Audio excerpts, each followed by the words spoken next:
Good afternoon mga kagipan. Pakita ko lang po sa inyo yung aking mga tanim na okra dito sa aking backyard garden. Marami na po siyang bunga.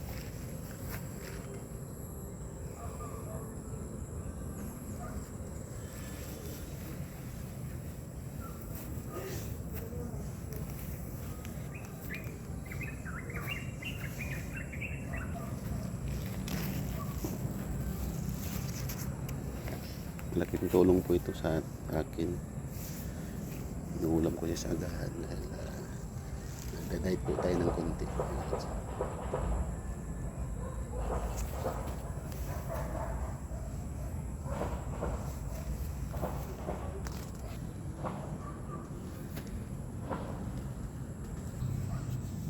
Ito pa, mayroon pa rito sa gilid.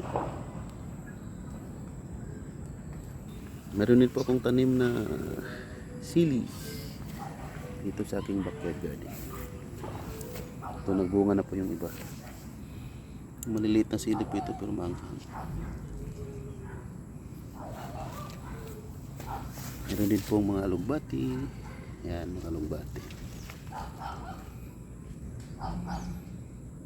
Halo-halo po ito mga ka-farmers yung aking agri-farm, aking tanim.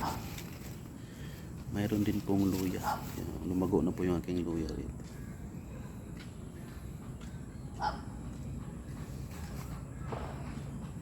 Siyempre hindi mawawala yung lemongrass. Kaso marami na ikinabang nito mga kapitbahay. Yan.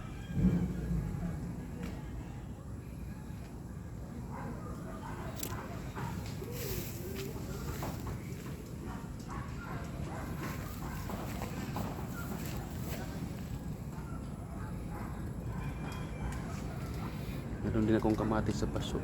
Nag-start na siya mag bunga.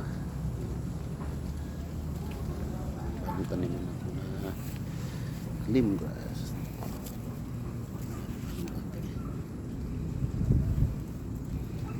Mga bagong tubo na sili. Ito po yung aking backyard garden. Ito naman yung nag-iisa kong isang puno ko ng kalamansi pero napakaraming bunga.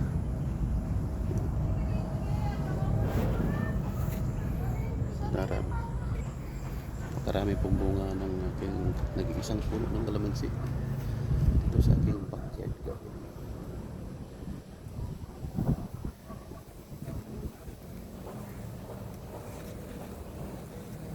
Ayun. Pero medyo maliliit pa lang.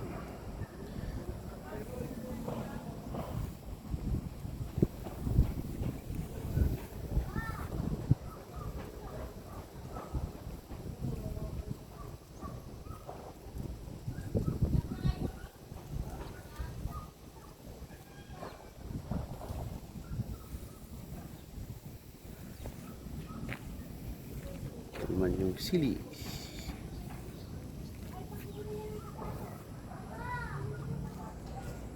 Siyempre yung hindi nawawala, laging mayroon dito sa aking backyard garden ay yung ating malunggay.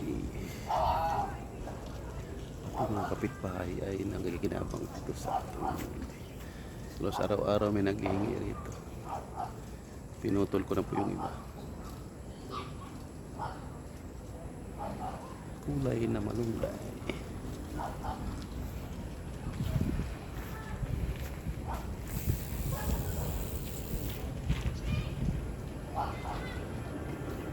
Araw-araw po tayo nagugulay na may malunggay.